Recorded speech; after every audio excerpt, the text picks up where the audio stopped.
Hey guys, and welcome to another PixLabs Tutorial Tuesdays. What we were doing today is actually a user request from Reddit. About a week ago, just before I released the day-night cycle tutorial, a user on Reddit commented on a post of mine where I was requesting some suggestions for our next tutorial. And the user, who I'll be mentioning in the description below, suggested that we would be doing a pause screen. So today you're going to learn how to create a fully functioning pause menu in Unity. Now we won't be covering how to create the settings panel in that menu, the save functionality, any of that. We'll just be covering basic pause and continue buttons. We'll also be covering the pop-up functionality of that menu and the basic layout using the new UI system. Now, the new Unity 5 UI system is extremely powerful. It allows you to place your objects relative to the screen ratio and screen dimensions and sizes. Also allows you to parent certain objects in other groups or panels and then position them relative to the panel. So that creates quite a powerful system for us for really keeping our UI nice and connected.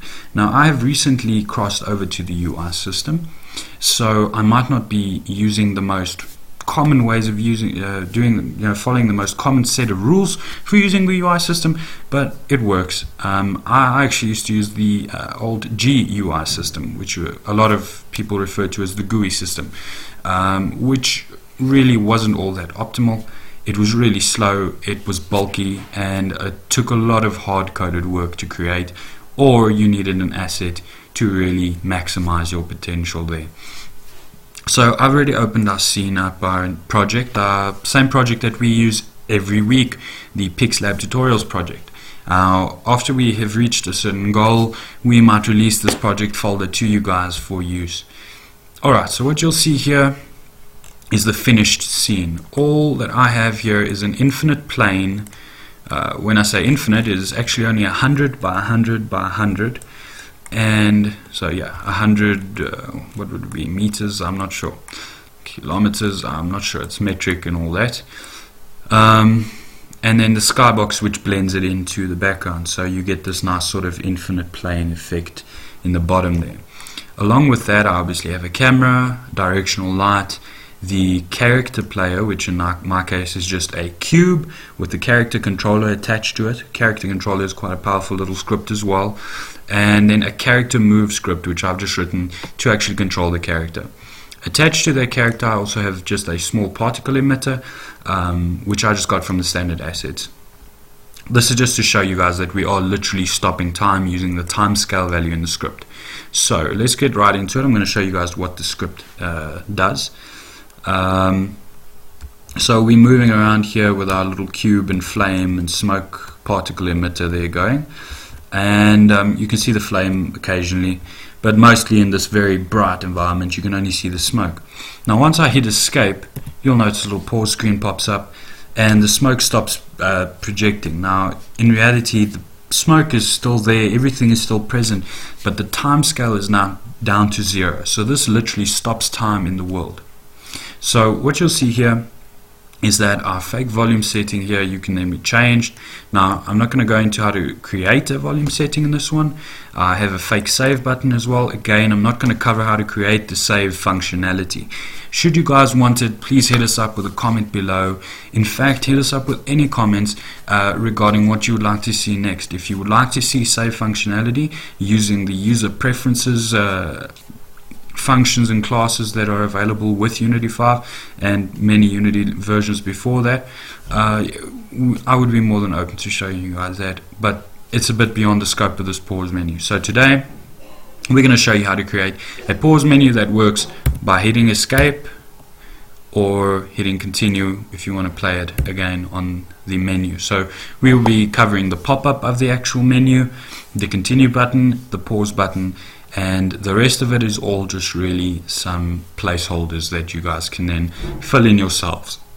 Also, you'll notice that I'm just using pure white UI colorings, and the reason for that is just I didn't want to go into how to create the perfect looking Pause menu, again, I think that is a bit beyond the scope of this video, and you guys have the freedom to change that any way that you like. Alright, so now that you've seen what it does, I'm just going to show you a couple more things here. We have a canvas, we have an event system, and a UI manager, which has our UI manager finished script attached to it. So I'm not going to cover any of this right now. I think I'll show you when we get started on our brand new scene. So I'm going to open up the new scene. I've already created it. I've already added everything to it except our UI elements. So this scene is identical to the last, except that it has no pause functionality. So this would be your game. It could be a third-person shooter, a RPG, it could be an MMO or racing game, it could be a platformer, it could be any game really. The UI system can be overlaid in either 2D or 3D, and it's all relatively similar. Now, what we're going to get started with right away is I want you to make sure that our input for the escape button is set up. Now, if you have a default scene and you haven't changed any of the input values, escape will be set up already. But let's just go through how to set that up anyway. If you click on edit at the top, and then you go down to project settings and open up your input panel. Your input manager will pop up to the right with all your axes. Now this is your horizontal input, your vertical input, and then certain code named input buttons that are mapped to certain buttons. Now what you should have is an input called cancel. Now once I open that and open the little drop down menu, you'll see under name it says cancel, and then on positive button it says escape. Now that is linked to our escape button on our keyboard, which means that when we are checking to see if the user has pressed the escape button, we will use the cancel tag to check if he has hit escape or not. You could map this to anything: a submit button, a fire button, your jump button, space bar control, etc., relative to whatever you set up in your inputs. Remember that the name is how you identify that button. There are other ways, but this is definitely a very simple way to manage your inputs. Alright, so let's hop right into it. So first what I want you guys to do is go to game objects at the top here, and we're going to go down to UI, and we're going to create a first we're going to create some I don't know. Let's see, let's just create a panel. So it's UI panel, which is right at the top. Once you click that, Unity will automatically create the canvas for you and set up the entire range of the canvas. Now if I go to orthographic view and I position my screen to be viewing towards the front, so I've now got a front view in orthographic, I'll see that I have the canvas with my panel inside of it. You'll see some little hinges here, some easy draggable positioning and all of that. That's your rect value there, and we can now edit this any way that we really want to. Also, Unity will add the event system, which will control the cancel buttons, the submit buttons, vertical axis and horizontal axis in input, and also give you a basic touch input module. Really this just handles the event triggers onto your canvas. This is what handles the raycasting from the screen to your UI system. Now in our canvas we have now got this panel. So what I want you to do first is resize our panel. So we're going to go down.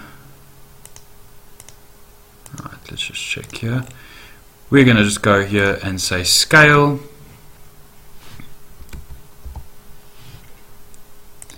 and we're going to half the scale there on all of the axes. And so if you go to your inspector panel here, you've got rect transform, and under scale we're just going to take it down to a percentage. So 1 being 100% of the canvas size, 0.5 being obviously half of that, so 50%. Now we're going to just change our x-axis a little bit more. We want it 0.3. That gives us a nice little size there. and you can see how it adapts to the actual screen size just by clicking and dragging here at the bottom. Now that's all good and well. Now I want you to click on your canvas again, click Game Object, create another UI element, so go down to UI and create a button. Now with your button selected, I want you to right click and say rename, and we're going to call this pause button. We're going to then rename your panel while you're there and call it pause panel. Now the pause panel will not be visible, but is going to be visible for right now because we need to place it properly. Now click on your pause button in the hierarchy in your project view there, or your scene view rather, and then here under Rect Transform you've got a little positioning anchor here, your anchor presets. We're going to click on there and we're going to click top left corner. Right, I think actually my view is the wrong way around. There we go, much better. Okay, so you want to be facing the back. Alright, anyway, so top left corner here, and then we're going to go and set up our positioning here. We're going to go right ahead and just drag it with our gizmo to the top left corner there. Then I want you to resize it again under Rect Transform in the Inspector panel. I want you to resize the button just to a square size. So I'm going to go with 50 by 50. Now this value is in pixels. The panel for some reason does not take the same values. It takes a scale value. Honestly, I don't know why, but the button has a very nice, because it is actually using a pixel value. But this pixel value will adjust according to the screen size, which is really nice.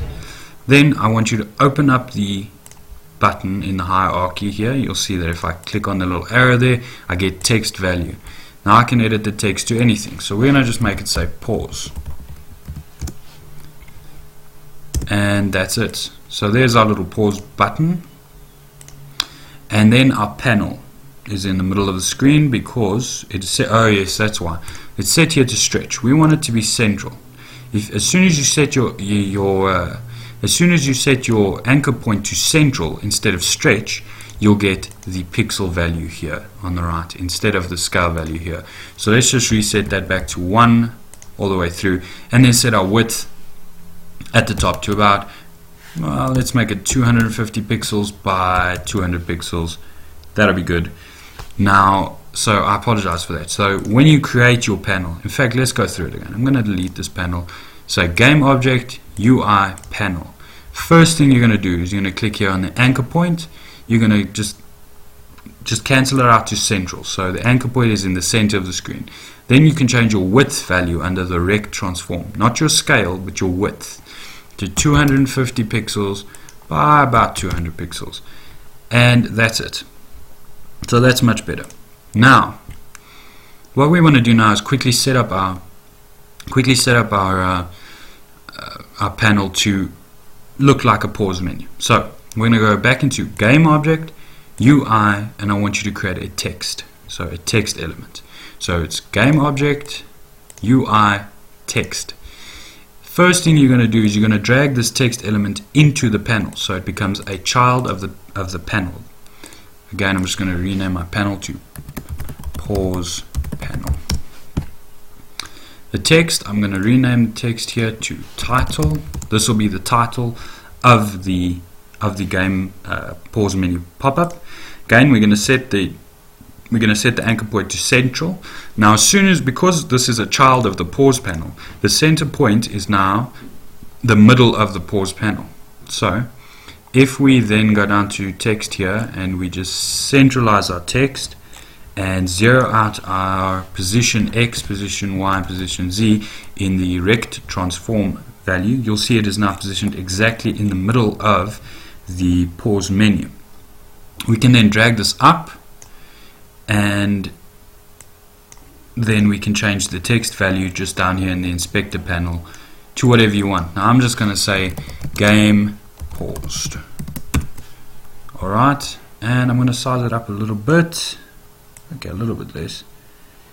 Alright, but now we want our transform position to always be relative to the top of the pause panel, not the center. So we click on our little anchor point here and we set it to the middle top. And now you'll see that the little cross has moved to the top there, and that should now position it relative to the top line of the panel.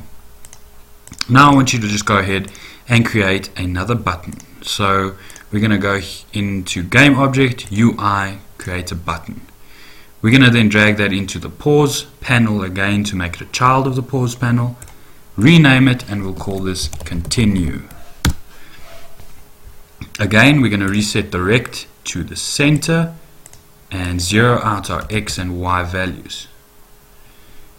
Now, we're going to drag it down to where we want it to be. And then, once we've done that, we're going to open up the hierarchy of the Continue button and get to the text of that button. So just here in your scene view, I want you to just click on the little arrow of Continue button and click on the text within that. Then open up the text script in your inspector and change the value to Continue Game. Just call it Continue Game. We're going to just stir it up a little bit. I'm not going to be creating the exact same values that I used in the finished scene.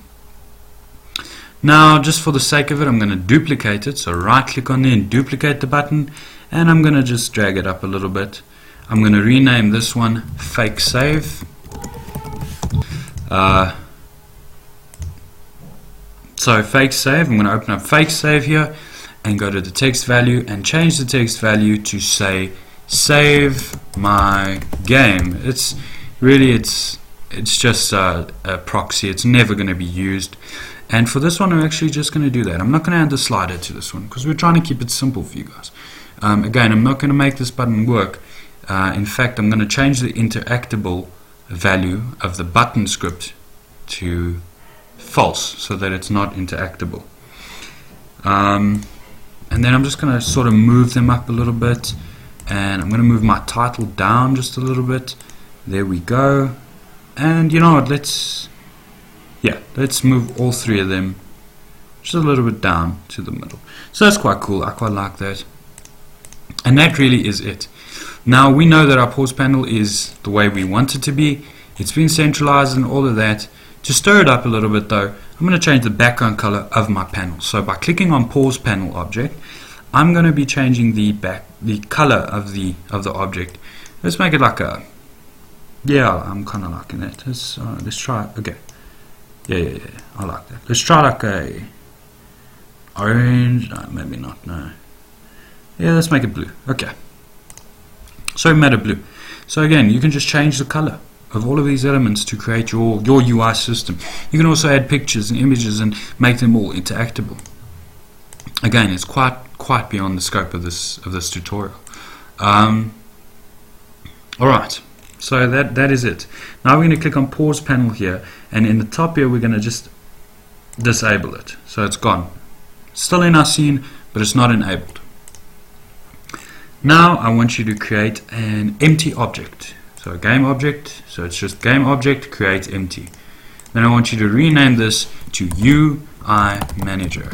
Now this just makes it so simple to really manage the events that can be cast from our canvas in our canvas event system. So it'll just make it easier for us to manage the classes, etc. So I'm going to just create a new folder here. I'm going to call this folder Start.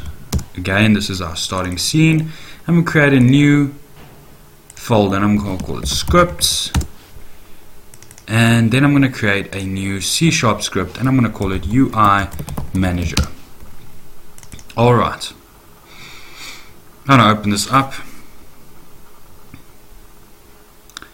MonoDevelop takes a little while, and I've found that it actually crashes occasionally on me, which is not so ideal. Seems that everything is working now, so just to be safe, I'm going to close it up and open it again. So now I've opened it up, should run perfectly this time. Okay, so this is what our script will look like. Now this is UI Manager Fin for finished, and basically we have a game object called Pause Panel. The reason I'm not using the panel object from the Unity Engine.UI class is because I actually want to use the set active to make it visible or invisible.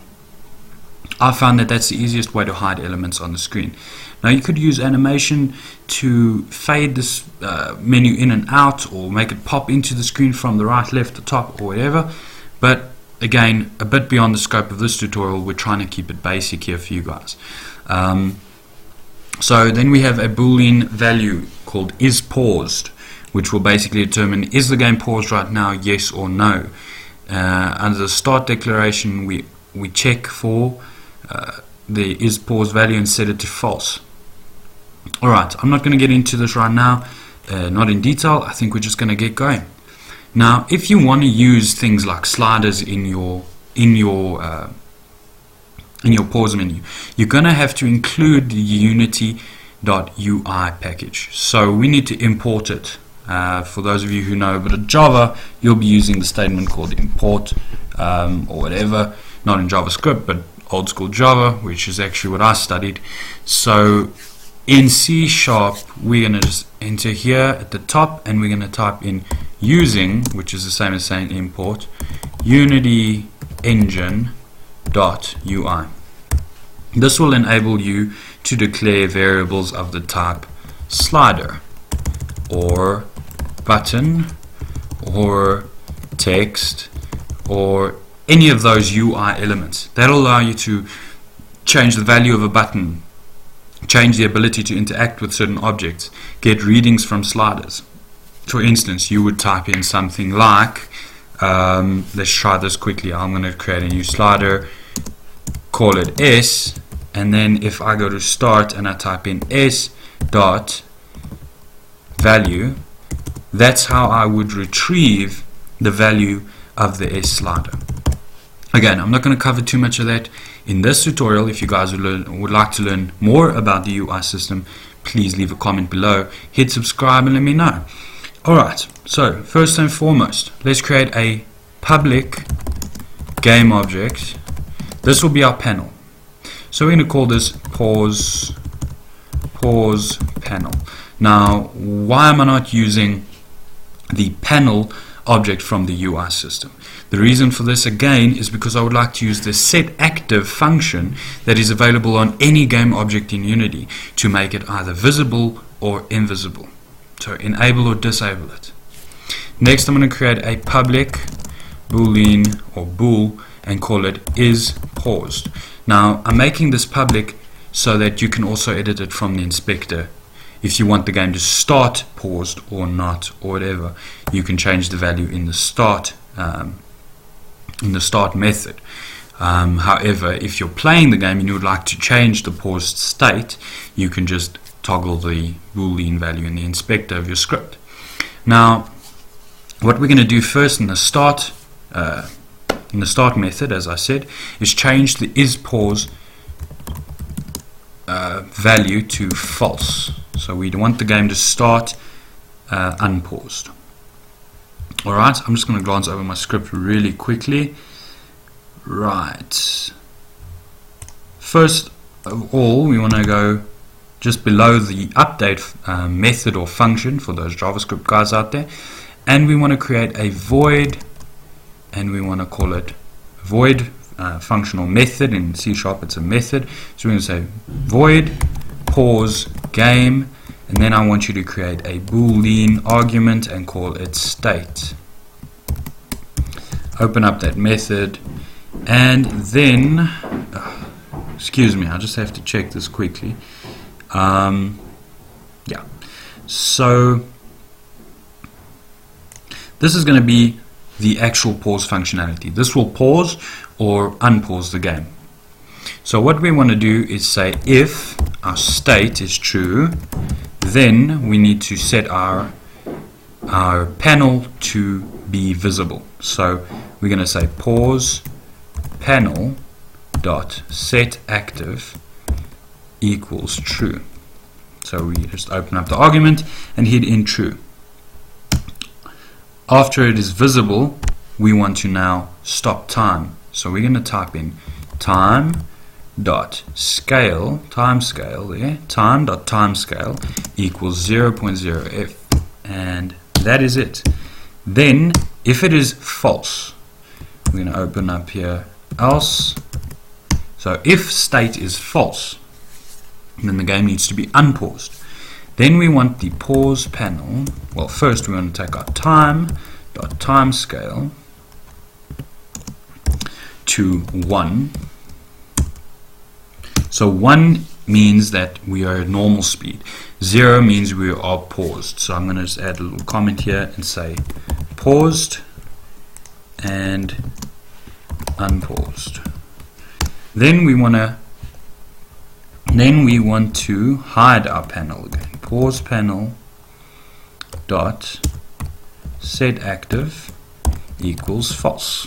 Now you could also minimize your scripting here by doing the following.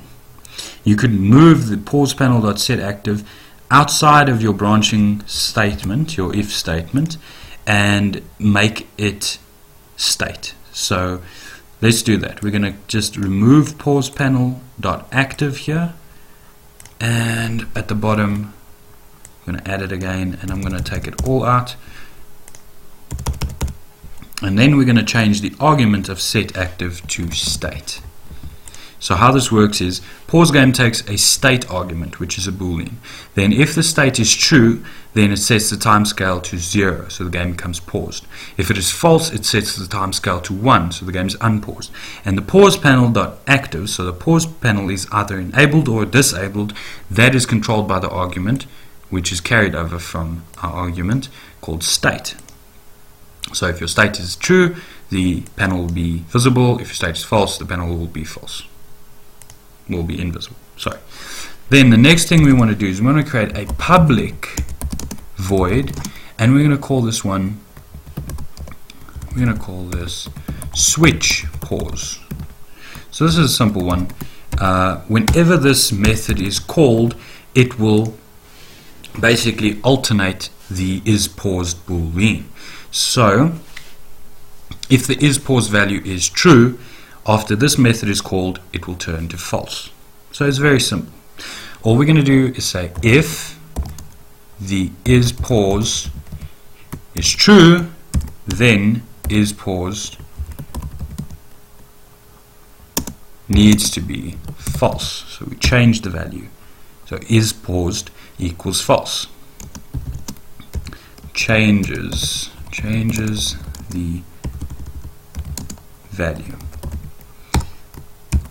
Else, if it is false, we want it to change to true. So that's pretty simple. This allows us to create a nice little toggle function. So it toggles the value to true or false, depending on where it is currently. If it is false, it will be true. It will turn to true. Alright, so that leaves our last little bar. And that's how do we get all of this to work? Well, we just need to add one more little function in our update. Alright. So in our update, what we want to do is check if the game is paused. Okay? So let's just check it again. What did I do?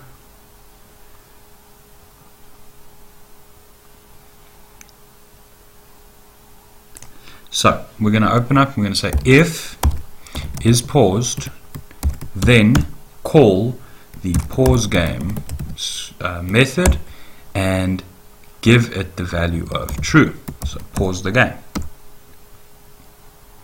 Right.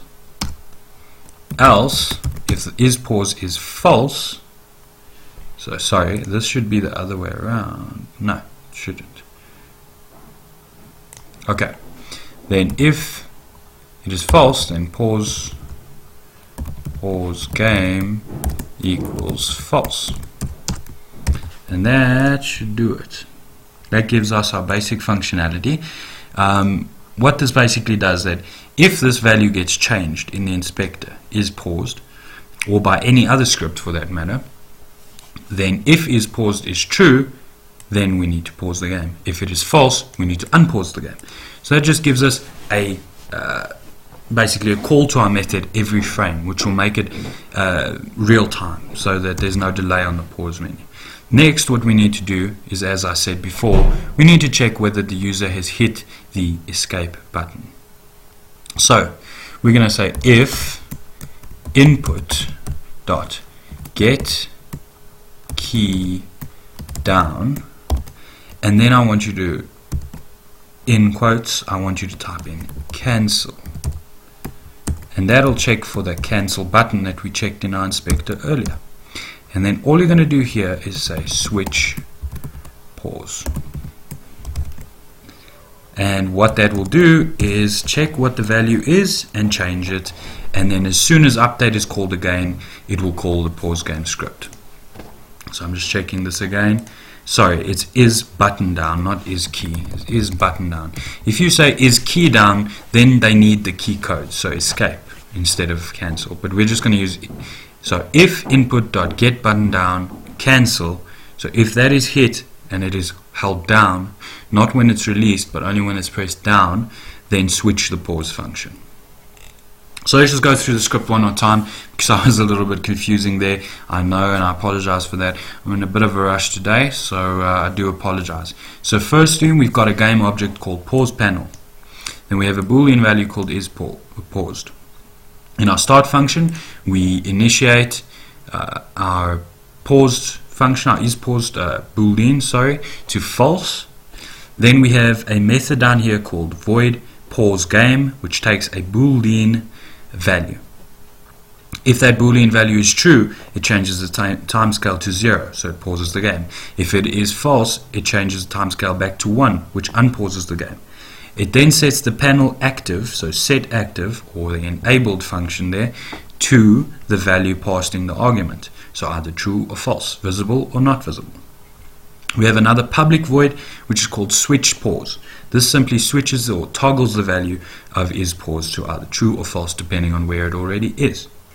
In our update method, we have an if statement or branch that says if is paused, so the if the is paused boolean, then pause game must be set to true, else pause game is false. Then we check for our escape button. If input.get button down cancel, so once that is hit and pressed down, it will do a switch pause function, which in turn will activate the pause game function or method once it runs through the update function one more time. That's our script, UI manager.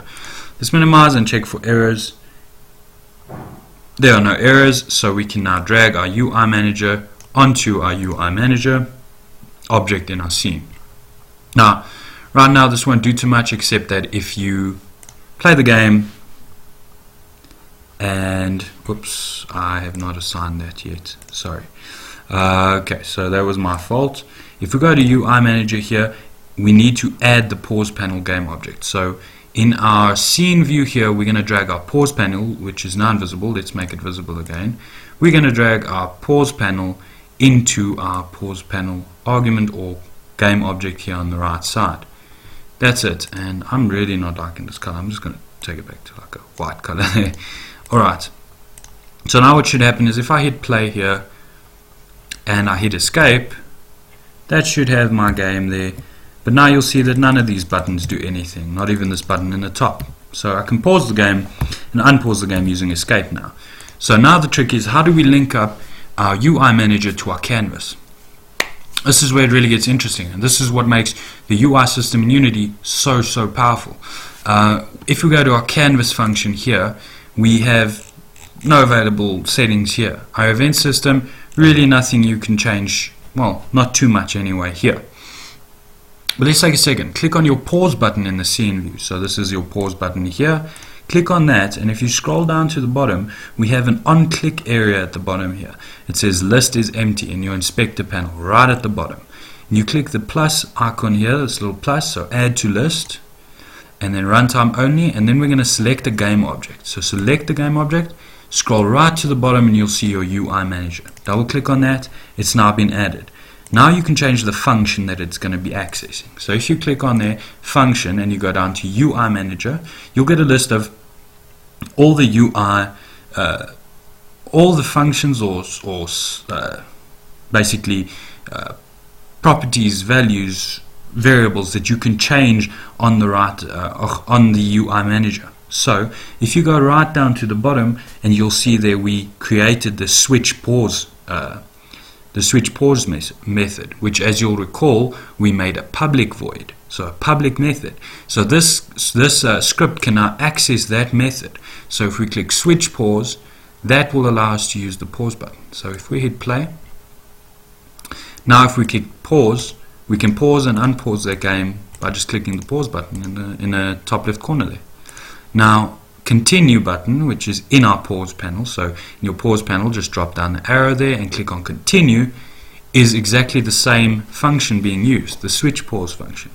So we click the little plus icon again, we select our UI manager, and in our functions here, so again functions, we go down to UI manager and switch pause. And now if we play, we should be able to pause and continue our game. And that's really it. You've just created your first little pause menu. And again, I can move this little cube to the front here. I can hit pause, continue. I can use the escape key to pause the game. And it's a very simple yet very powerful little pause menu that you can use. Now, you could then use your UI manager to, let's say for instance, link up your save game function in your save object or your save script, and then you could just click on your little fake save button here, scroll down to the bottom in the inspector panel, the on click function, just add it there, click on the UI element, and then add whatever public function you have to that button, and it will call that button right away. The only thing that you need to make sure of is that your methods that you want to be accessible by the UI manager need to be public. So anything that's public can be accessed, anything that's not will not be accessible, obviously. So yeah, that's it guys, and I hope you guys enjoyed it. Again, I apologize if the sound quality in this one isn't all that great. A couple of background noises, I know, but nevertheless, here we are. Created the little pause menu for you. Quite a little powerful script, and yeah, if you guys want, comment below, subscribe, let me know what you guys want to see next, and if you guys want the script fully functioning that you guys can just add, follow the YouTube video here, just drop us a comment, and if we have enough people wanting it, I will write it and put it onto the blog. So yeah, thanks guys, this was Pixlab's Tutorial Tuesdays, how to create a pause menu in Unity 5 using the new, very powerful Unity UI system.